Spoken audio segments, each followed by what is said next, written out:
A'udzubillahi minasyaitonirrajim. Bismillahirrahmanirrahim. Apa khabar sahabat semua? Kembali lagi bersama saya Syarul. Terima kasih sebab dah klik video ni. Semoga yang menonton video ni ditambahkan rezeki dan dipermudahkan urusan dunia dan akhirat. Hari ni saya akan sambung kisah Tok Draman part kedua. Nak tahu kisahnya macam mana? Tonton video ni sampai habis. Jangan lupa subscribe, like dan komen dalam video ni supaya channel ini lebih berkembang lagi dan saya akan lebih bersemangat untuk buat konten-konten yang menarik pada masa akan datang. Kepada sahabat yang dah subscribe, saya ucapkan ribuan terima kasih dan amat hargai sokongan daripada sahabat semua. Kepada yang nak join grup Telegram saya dah letakkan link dekat bawah macam biasa. Sebelum saya mulakan, jom kita baca selawat dulu. Sallallahu Rabbuna ala nuril mubin Ahmad al-Mustafa Sayyidil Mursalin. Sallallahu Rabbuna ala nuril mubin Ahmad al-Mustafa Sayyidil Mursalin. Sallallahu Rabbuna ala nuril mubin Ahmad al-Mustafa Sayyidil Mursalin. Tanpa buang masa lagi, jom let's jump tu. Rabak serah. Sebelum saya sambung cerita, saya nak maklumkan satu benda penting. Ada satu akaun TikTok dengan nama Kicap Seram Malam yang guna suara saya tanpa izin. Untuk pengetahuan, saya tak ada akaun TikTok lain selain Syarul Chapter ni. Dan akaun yang guna suara saya tu bukan akaun kedua saya. Saya dah kena block dengan akaun tu. Jadi minta tolong sangat sahabat semua untuk report akaun Kicap Seram Malam tu supaya ramai lagi yang tak terkeliru. Terima kasih banyak-banyak atas sokongan sahabat semua. Stay safe dan terus support channel seram kita ni. Lagi satu, siapa yang berminat nak dapatkan baju Syarul Chapter ni, boleh buat tempahan sekarang. Tarikh tutup tempahan 7 hari bulan 11 ni. Baju ni guna kain lycra 280 GSM. Selesa gila. Sahabat semua boleh nampakkan sendiri saya pakai dalam video ni. Fit elok, tak panas, memang sesuai untuk pakai lama-lama. Kalau sahabat minat nak support channel sambil dapat baju best, sahabat boleh grab baju ni sekarang. Design simple tapi vibe Syarul Chapter yang sahabat suka tu ada. Jadi jangan tunggu lama-lama, tempah cepat sebelum 7 hari bulan 11 ni. Link ada di pin komen. Terima kasih banyak-banyak sebab support.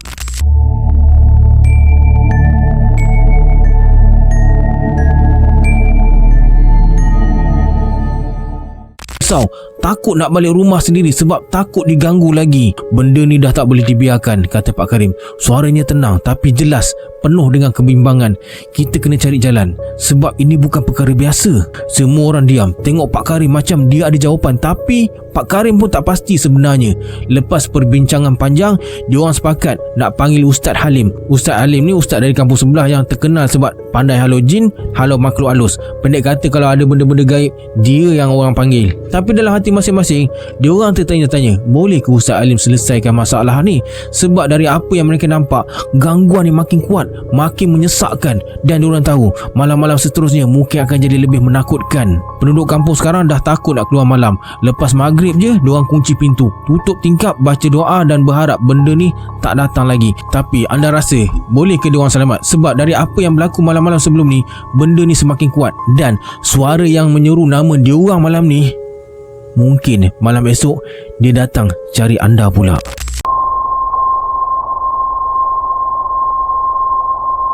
Malam ke-8, suasana kampung Sungai Batu makin pelik. Bau busuk yang datang tiba-tiba mula melingkari kampung.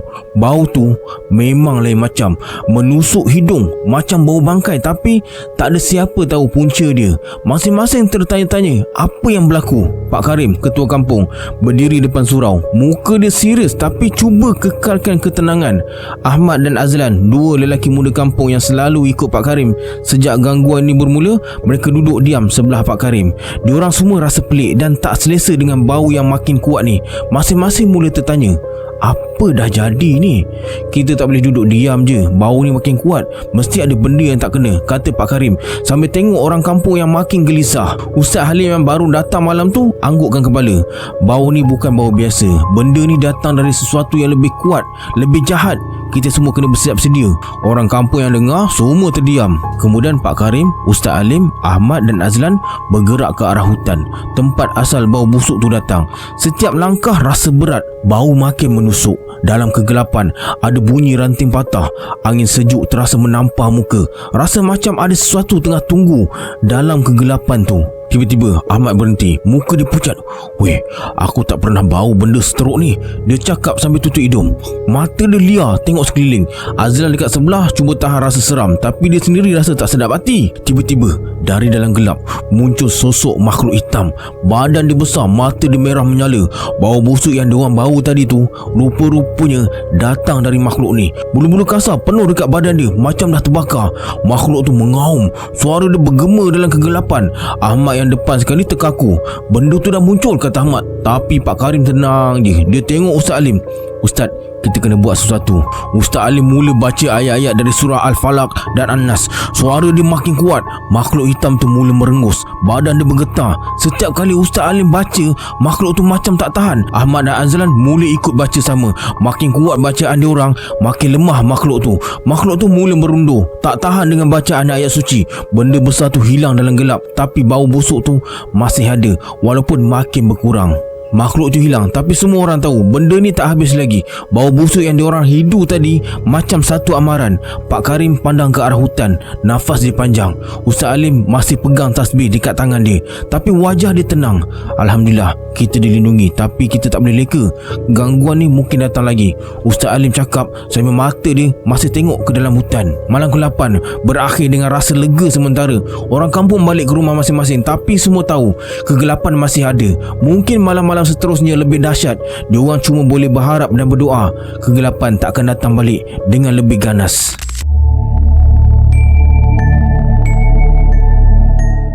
Malam ke-9 ni lain macam betul. Lari senja lagi, penduduk kampung Sungai Batu dah rasa tak sedap hati.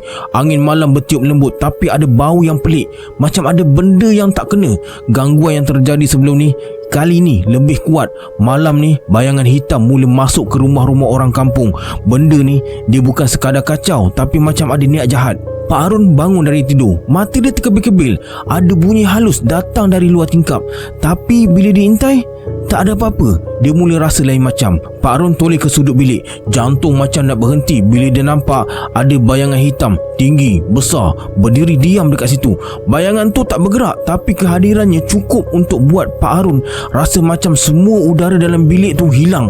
Mata bayangan tu kosong, tapi terasa macam tengah perhati Pak Harun, seolah-olah ada sesuatu yang dia tunggu. Pak Harun cuba nak bangun, tapi kaki dia kaku. Rasa takut tu mula menguasai diri. Bayangan tu tak bergerak, tapi rasa seram dia makin lama makin kuat. Tiba-tiba bayangan hitam tu mula bergerak perlahan-lahan dari satu sudut ke sudut lain. Mula-mula di tingkap, lepas tu dekat belakang pintu. Pak Harun rasa kepala dia berdenyut-denyut. Bayangan tu macam main-mainkan dia. Muncul sekejap, lepas tu hilang. Tapi setiap kali muncul balik, dia makin dekat dengan katil. Pak Harun makin panik. Nafas dia semakin laju. Dada rasa sesak. Benda ni takkan pergi macam tu je. Pak Harun bisik dalam hati, cuba nak bertenang, tapi bayangan tu tak bagi peluang. Setiap kali dia cuba tenangkan diri, bayangan tu muncul balik. Lebih besar, lebih dekat. Dalam otak dia, bayangan tu dah mula buatkan dia rasa tak tentu arah. Suara bisikan halus mula kedengaran dari setiap penjuru bilik. Suara tu perlahan tapi cukup untuk buat Pak Harun rasa macam ada sesuatu yang cuba kawal dia. Dia cuba nak bangun, tapi kaki dia masih kaku. Bayangan tu berdiri tegak, semakin menghampiri. Pak Harun rasa macam ada beban berat yang menghimpit dada dia, tak bagi dia peluang untuk bernafas dengan baik. Bukan Pak Harun je yang kena ganggu malam tu. Dekat rumah Pak Yusof, lebih kurang masa yang sama, dia tengah tidur lena, tapi bunyi halus dari dapur buat dia terjaga. Dia terbangun perlahan. Ingatkan mungkin kucing liar yang masuk, tapi bila dia sampai dekat dapur, rasa nak tercabut jantung dia. Bayangan hitam tu dah ada dekat situ, berdiri diam depan tingkap. Bayangan tu tak bergerak langsung, tapi mata dia macam tengah perhati setiap gerak-geri Pak Yusof. Pak Yusof dah tak tahu nak buat apa. Dia cuba undur ke belakang, tapi bayangan tu semakin dekat. Setiap kali Pak Yusof bergerak, bayangan tu ikut. Suasana dalam rumah dia jadi semakin berat. Nafas Pak Yusof makin pendek, macam ada sesuatu yang tengah menghimpit. Pak Yusof cuba ambil tasbih atas meja, tapi tangan dia menggigil kuat. Benda ni bukan biasa-biasa. Dia tahu benda ni bukan dari dunia kita. Malam tu gangguan yang sama berlaku dekat rumah-rumah lain. Bayangan hitam tu macam tahu bila nak muncul, bila tuan rumah terjaga. Setiap kali ada orang bangun, bayangan tu hilang sekejap, tapi lepas tu dia muncul balik, makin dekat, makin menyeramkan. Suara bisikan halus tu mula kedengaran di banyak tempat, seolah-olah ada benda yang cuba sampaikan sesuatu tapi tak jelas. Di rumah Pak Karim, ketua kampung, dia sendiri tak dapat tidur lena. Bunyi halus dekat pintu depan buat dia terjaga. Pak Karim pergi tengok, tapi tak ada sesiapa dekat luar. Pak Karim tahu benda ni tak boleh dibiarkan. Aku kena buat sesuatu ni, bisik Pak Karim dalam hati. Esoknya lepas subuh, orang kampung berkumpul dekat surau. Muka semua pucat, macam tak cukup tidur. Masing-masing cerita tentang gangguan yang diorang kena malam sebelumnya. Pak Harun cerita yang bayangan hitam tu berdiri dekat sangat dengan dia, buat dia tak boleh bergerak langsung. Pak Yusof cerita yang bayangan tu masuk rumah dia ikut tingkap dapur tanpa buat sebarang bunyi. Orang kampung lain cerita benda yang lebih kurang sama je. Pak Karim berdiri dekat depan dengan wajah serius. Kita tak boleh biarkan benda ni terus-terusan kacau kita. Gangguan ni makin hari makin pelik. Aku rasa ada sesuatu yang lebih besar tengah tunggu kita ni. Ustaz Halim yang duduk dekat dengan Pak Karim hanya anggukkan kepala. Kita kena buat solat hajat malam ni. Semua kena berdoa supaya gangguan ni hilang. Tak boleh pandang ringan lagi, kata Ustaz Halim. Orang kampung mula risau, tapi diorang tahu benda ni tak akan berhenti macam tu je. Malam ke-9 berlalu dengan penuh misteri. Bayangan hitam yang mengganggu penduduk kampung semakin jelas menunjukkan niat jahat dia. Tapi apa yang orang kampung tak tahu, ini baru permulaan. Ada sesuatu yang lebih besar dan lebih menakutkan sedang menunggu. Malam-malam seterusnya mungkin akan membawa kengerian yang luar jangka.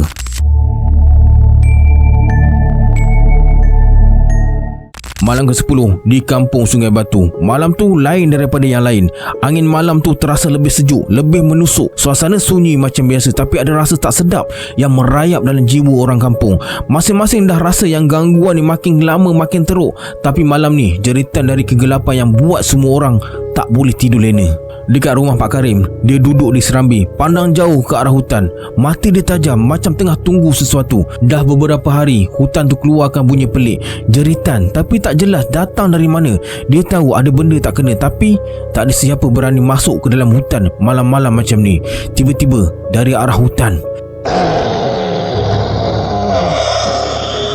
terdengar bunyi jeritan yang kuat gila, macam ada orang tengah kena seksa.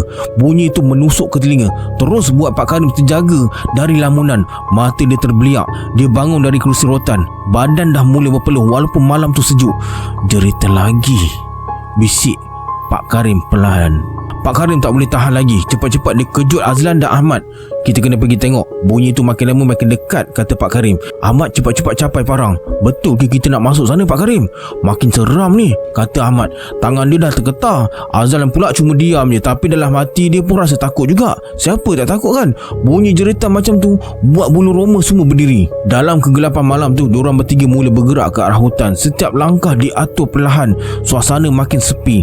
Cuma bunyi angin yang bawa suara jeritan yang makin jelas. Setiap kali mereka melangkah, bunyi jeritan tu makin dekat, makin dekat, makin jelas. Jeritan tu penuh dengan rasa sakit, macam ada orang tengah menderita.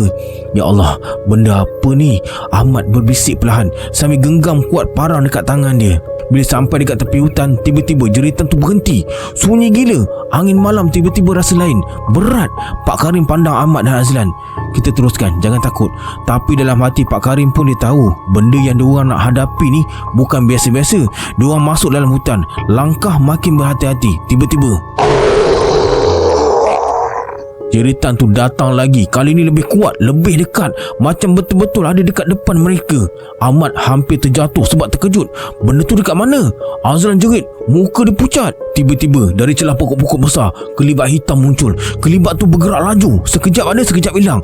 Ahmad yang paling depan, dia nampak benda tu lalu dekat belakang diorang. Tapi tak jelas benda tu ada dekat belakang. Jerit Ahmad sambil pusing ke belakang. Pak Karim cepat-cepat suruh semua berhenti. Jangan bergerak, baca apa yang korang ingat. Jeritan makin kuat, makin dekat. Tapi kelibat tu macam main-main ke diorang. Muncul hilang, muncul hilang. Tapi setiap kali muncul, ada bau busuk yang menyelinap masuk. Bau tu lain macam, busuk gila, macam bau bangkai lama. Tiba-tiba kelibat hitam tu muncul depan Ahmad. Kali ni dia nampak jelas. Makhluk tu tinggi, kurus, mata merah menyala. Mulut dia tenganga besar, macam nak telan orang. Ahmad terkejut gila. Parang dekat tangan hampir jatuh. "Woi, lari!" kata Ahmad. Semua lari sekuat hati. Langkah makin laju. Jeritan makin kuat dekat belakang. Diorang tak berani pandang belakang. Pak Karim yang paling depan, dia cuba cari jalan keluar. Tapi kegelapan malam buat semuanya kelam.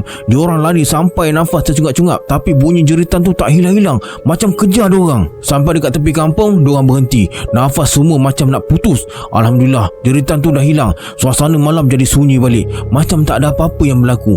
Muka Ahmad dan Azlan dah pucat gila. Tangan Ahmad masih menggigil pegang parang. Pak Karim pandang hutan tu balik. Dia tahu benda yang ganggu kampung diorang ni belum habis. Jeritan tu mungkin cuma amaran. Malam ke-10 berlalu, tapi kesan dia masih menghantui orang kampung. Jeritan dalam kegelapan hutan tu terus terngiang-ngiang dalam kepala masing-masing. Penduduk kampung Sungai Batu tahu ini bukan penamat. Apa yang datang malam seterusnya mungkin lebih seram, lebih ganas.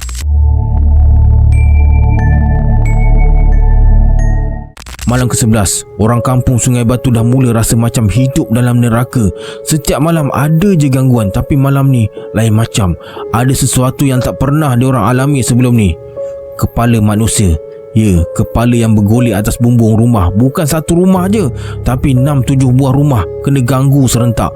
Wajah dari kepala tu sangat menakutkan, sampai ada yang pingsan. Pak Ali tengah baring, mata dia dah hampir terlelap, tapi tiba-tiba boom, bunyi kuat atas bumbung, macam ada benda besar jatuh. Dia terus bangun, jantung berdegup kencang.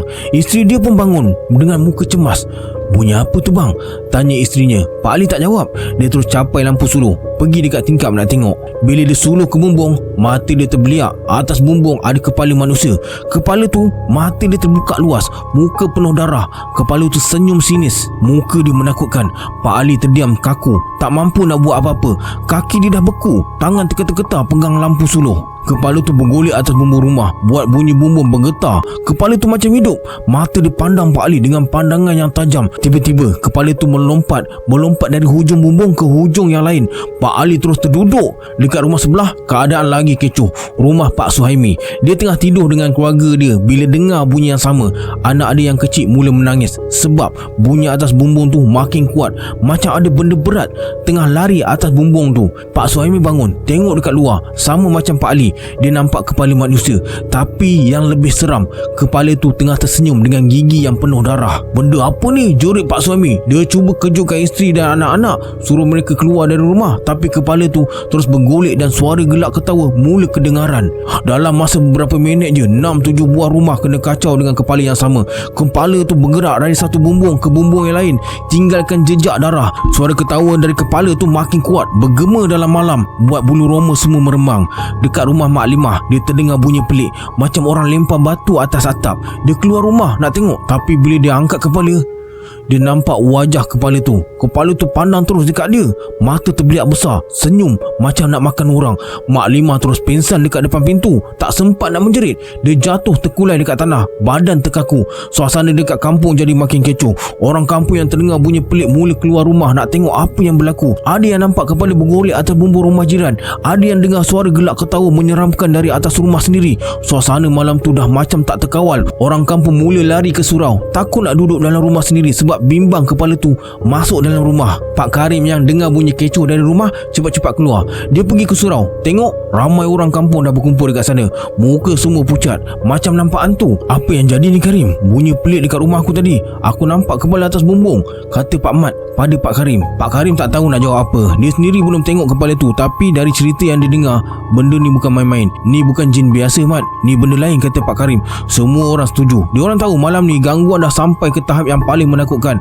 Kalau tak buat apa-apa, benda ni mungkin akan jadi lebih teruk pada malam-malam seterusnya.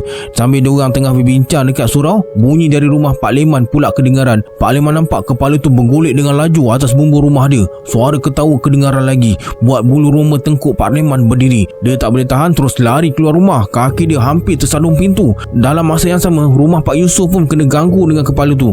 Setiap kali dia dengar bunyi bergolek, jantung dia rasa nak terhenti. Pak Yusof pandang keluar tingkap, tapi dia tak berani nak buka pintu. Bunyi atas bumbung tu makin kuat. Kepala tu macam tak berhenti, bergolek ke depan, ke belakang.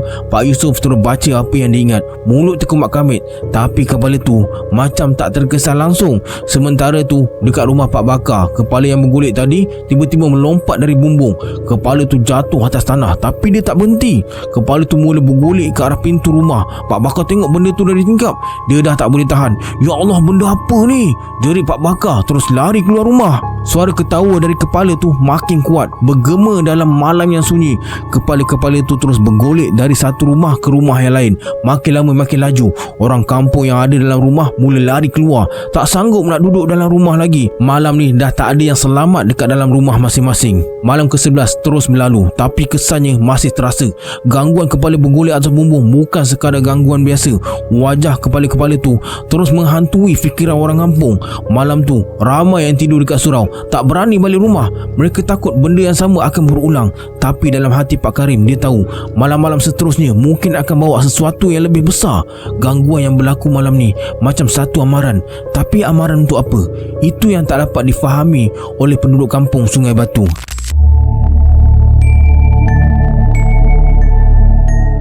Malam ke-12 di kampung Sungai Batu. Malam yang takkan dilupakan oleh sesiapa pun.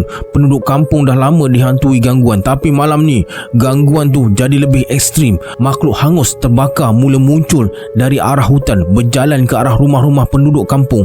Makhluk tu bukan sekadar bayangan tapi nyata. Badan dia hitam legam, penuh kesan terbakar, dan bau hangit dari kulit dia buat semua orang rasa mual. Makin malam tu berlalu, makin ramai yang kena ganggu dan suasana kampung jadi macam neraka. Pak Rahim tengah duduk dalam rumah lepas solat isyak. Malam ni rasa lain macam sikit. Udara sejuk tapi bau busuk mula menyelinap masuk ikut tingkap yang terbuka. Pak Rahim bangun. Dia dengar bunyi langkah berat dari luar rumah. Langkah tu berat gila, macam ada benda besar tengah berjalan. Pak Rahim cepat-cepat pandang keluar tingkap. Dalam gelap, dia nampak bayangan besar bergerak ke arah rumah dia. Dari jauh, dia boleh nampak api kecil menyala dari badan benda tu. Pak Rahim rasa seram sejuk. Jantung boleh berdegup kencang. Benda apa pula ni? Dia berbisik sendiri. Hati dah mula rasa tak sedap. Bau busuk tu makin kuat, makin buat perut dia rasa mual. Makhluk tu makin dekat, makin jelas. Apa yang Pak Rahim nampak buat darah dia rasa beku. Makhluk hitam besar dengan badan hangus terbakar merangkak perlahan menuju ke rumah dia. Kulit makhluk tu hitam legam macam arang. Asap hitam keluar dari badan dia dan setiap langkah dia buat tanah bergetar. Brrr. Pak Rahim tak tunggu lama dah. Dia terus tutup tingkap, kunci pintu rumah. Tapi bau busuk tu dah melekat dekat seluruh rumah dia. Badan makhluk tu terbakar, kulit dia terkupas setiap kali dia bergerak. Mata dia menyala merah macam ada api dalam bola mata dia. Pak Rahim dah mula berpeluh, takut gila dengan apa yang dia nampak tu. Tiba-tiba bunyi cakaran mula kedengaran dari dinding luar rumah. Makhluk tu dah sampai dekat dan dia mula cakar dinding kayu rumah Pak Rahim. Setiap cakaran tu buat kayu rumah bergetar macam nak runtuh. Bukan rumah Pak Rahim je yang kena malam tu. Dalam masa beberapa minit, 6-7 buah rumah dekat kampung kena serang serentak. Makhluk-makhluk hitam ni merangkak keluar dari hutan. Badan diorang hangus, bau asap dan darah memenuhi kampung. Setiap rumah yang makhluk tu dekat, bau busuk tu macam melekat dekat dinding, buat penduduk kampung rasa nak muntah. Dekat rumah Pak Leman, keadaan lagi teruk. Dia tengah baring dekat ruang tamu, tiba-tiba terdengar bunyi dentuman kuat dekat depan rumah. Pak Leman bangun perlahan-lahan, intai dari celah tingkap. Dia nampak makhluk hitam tengah berdiri depan pintu. Tangan dia terbakar, kulit merekah, api keluar dari setiap inci badannya. Mata makhluk tu menyala merah terang. Muka dia kosong tapi penuh dengan niat jahat. Pak Leman tak boleh bergerak. Rasa takut dah menguasai seluruh badan dia. Ya Allah, benda apa ni? Bisik Pak Leman sambil berpeluh. Malam tu jadi malam paling mengerikan dekat kampung Sungai Batu. Setiap rumah yang kena ganggu, penduduknya tak senang duduk. Bau busuk makin kuat dan asap hitam mula naik dari beberapa rumah. Ada rumah yang dah mula berasap. Penduduk kampung mula cemas. Ada yang tak tahu nak buat apa. Ada yang lari keluar dari rumah. Ada yang cuba sembunyi dalam bilik. Dekat rumah Pak Rahim, bunyi cakaran tu makin kuat. Makhluk hitam tu tak berhenti. Setiap kali dia cakar dinding, kayu rumah Pak Rahim macam nak pecah. Pak Rahim tak boleh tahan lagi. Dia lari ke bilik tidur, kunci pintu rapat-rapat. Tapi dia tahu makhluk tu masih ada dekat luar. Dekat rumah Pak Leman, dia dengar bunyi jeritan dari rumah sebelah. Jeritan penuh rasa takut dan sakit, macam ada orang kena serang. Pak Leman nak lari keluar tapi kaki dia terkaku, tak boleh bergerak. Suara jeritan dan tangisan mula kedengaran dari segenap penjuru kampung. Malam tu bukan lagi macam malam biasa. Orang kampung yang kena ganggu dengan makhluk terbakar ni, ada yang tak tahan dengan bau dan asap sampai pingsan depan pintu rumah. Suasana malam tu jadi macam medan perang, penuh dengan ketakutan. Bau hangit dan asap hitam makin memenuhi udara, buat penduduk kampung sesak nafas. Pak Karim yang dengar kekecohan dari rumah dia cepat-cepat keluar. Dia nampak asap mula naik dari beberapa rumah dan bau busuk tu sampai ke hidung dia. Ya Allah, benda ni dah gila, kata Pak Karim. Dia terus lari ke arah rumah-rumah yang kena kacau tu. Sampai rumah Pak Rahim, Pak Karim nampak makhluk tu berdiri depan pintu. Api masih marak dekat dekat badan dia. Bau hangus makin kuat. Asap hitam naik ke udara. Pak Karim terus terjah pintu dapur rumah Pak Rahim dan cepat-cepat tarik Pak Rahim keluar dari rumah. Diorang lari ke arah surau. Dekat surau dah ramai orang kampung berkumpul. Muka semua pucat. Ketakutan jelas terpancar dekat wajah diorang. Apa yang jadi ni Karim? Bau busuk ni dari mana? Benda apa yang datang kacau kita ni? Tanya Pak Mat dengan suara yang menggigil-gigil. Pak Karim tak tahu nak jawab apa lagi. Dia sendiri tak faham apa yang diorang hadapi malam tu. Malam ke-12 berakhir dengan penduduk kampung Sungai Batu penuh ketakutan. Gangguan kali ni bukan sekadar bayangan atau bisikan, tapi makhluk hitam yang hangus terbakar, nyata dan lebih ganas. Bau busuk dan asap hitam masih memenuhi udara, buat penduduk kampung tak boleh tidur. Dalam hati Pak Karim, dia tahu malam ni mungkin bukan penamat. Kalau gangguan ni tak dihentikan, apa lagi yang akan datang malam-malam seterusnya.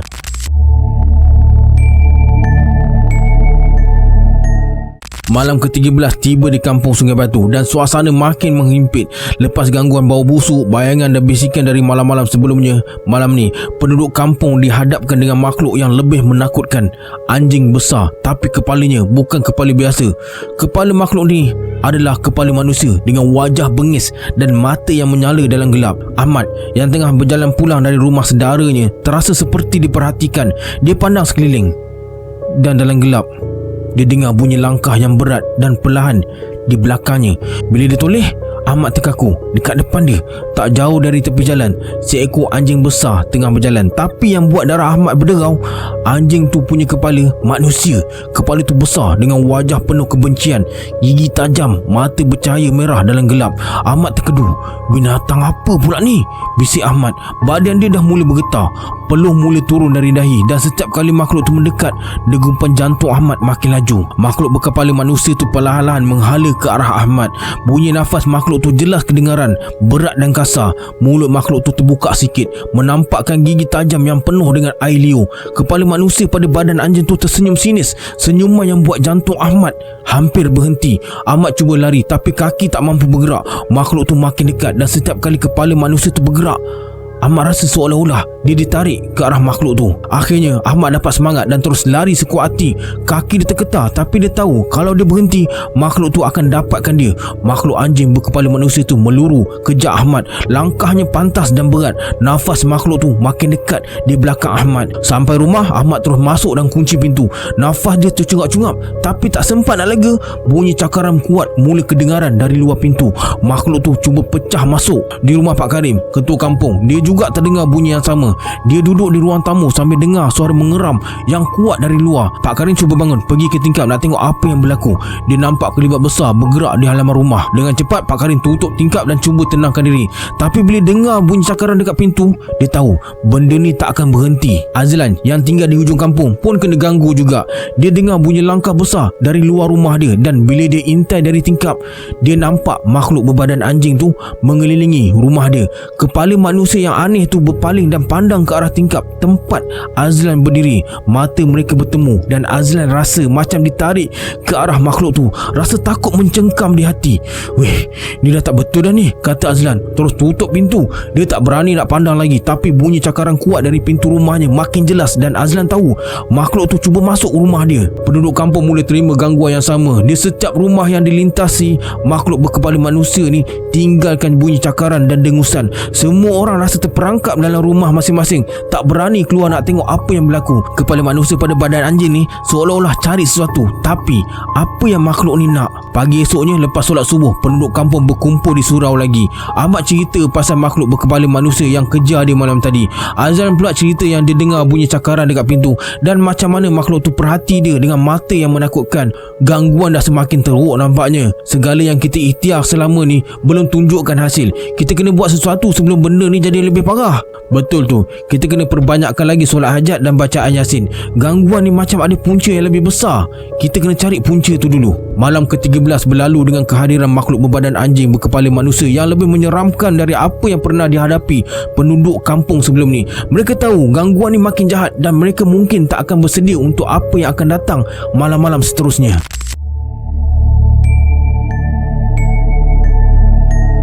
Malam ke-14 tiba dengan lebih seram dari sebelumnya. Lepas gangguan dari makhluk anjing berkepala manusia, penduduk kampung Sungai Batu ingat dah tak ada yang lebih teruk. Tapi malam ni mereka salah. Gangguan yang lebih mengerikan muncul.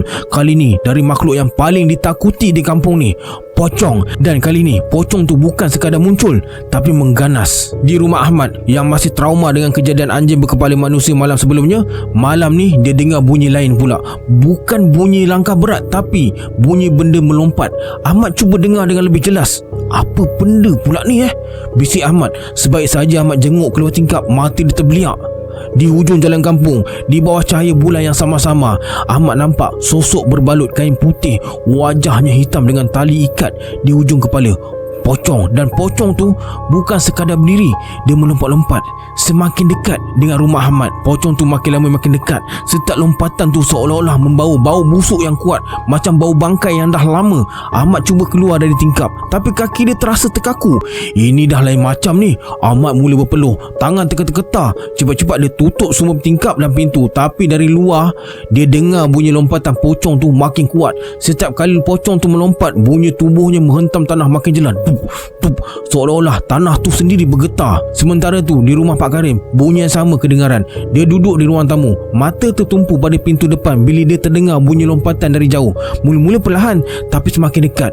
Bunyi tu makin jelas. Dia bangun perlahan-lahan, pasang telinga. Bila jenguk keluar tingkap, dia nampak sesuatu yang buat darah dia berderau. Pocong tu melompat dari satu rumah ke rumah yang lain. Setiap kali dia melompat, tanah bergegar sikit.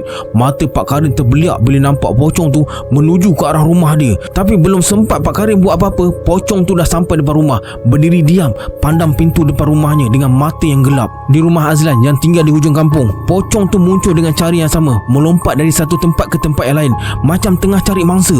Azlan yang tengah duduk di ruang tamu terdengar bunyi benda melompat dan bergeser dekat luar rumah. Dia bangun, cuba buka pintu, tapi dia terhenti bila dengar bunyi tu lebih dekat lagi. Pintu depan rumah Azlan bergoyang sikit, seolah-olah ada sesuatu yang berada dekat luar. Azlan jenguk ikut tingkap kecil sebelah pintu. Dia terus terduduk depan pintu. Pocong tu berdiri, muka hitam, mata kosong dan mulut tenganga macam tunggu sesuatu. Azlan terdiam, tak berani nak bergerak. Pocong tu terus berdiri dekat situ, tak bergerak, tapi kehadirannya cukup untuk buat Azlan rasa macam nyawa dia hampir hilang. Seluruh kampung diganggu malam tu. Beberapa penduduk lain pun nampak pocong melompat dari satu rumah ke rumah yang lain. Kadang-kadang berhenti dan memerhati sekejap. Bau busuk yang dia bawa setiap kali dia melompat buat penduduk kampung sesak nafas. Dan setiap kali pocong tu berhenti, jantung masing-masing rasa macam berhenti juga. Pocong tu macam sedang cari sesuatu. Pagi esoknya, penduduk kampung berkumpul lagi di surau. Masing-masing cerita pasal pocong yang mengganas malam tadi. Ahmad cerita yang dia nampak pocong tu melompat menuju ke arah rumahnya. Dan Pak Karim cerita yang pocong tu berhenti depan pintu rumah dia, pandang pintu dengan mata yang kosong. Pak Karim bersuara, kampung kita dah semakin teruk diganggu ni. Bau busuk, bisikan, makhluk berkepala manusia dan sekarang pocong.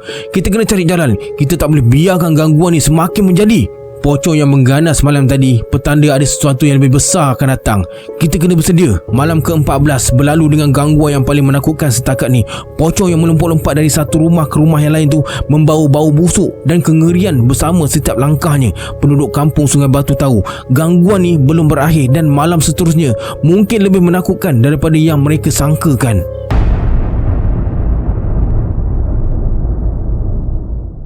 Okey, sampai sini dulu kisah untuk hari ni. Jangan lupa subscribe, like dan share cerita ni kalau sahabat semua tak nak terlepas kesudahan kisah seram kampung Sungai Batu ni.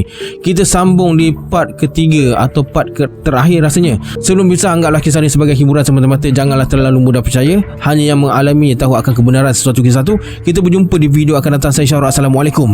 Adios.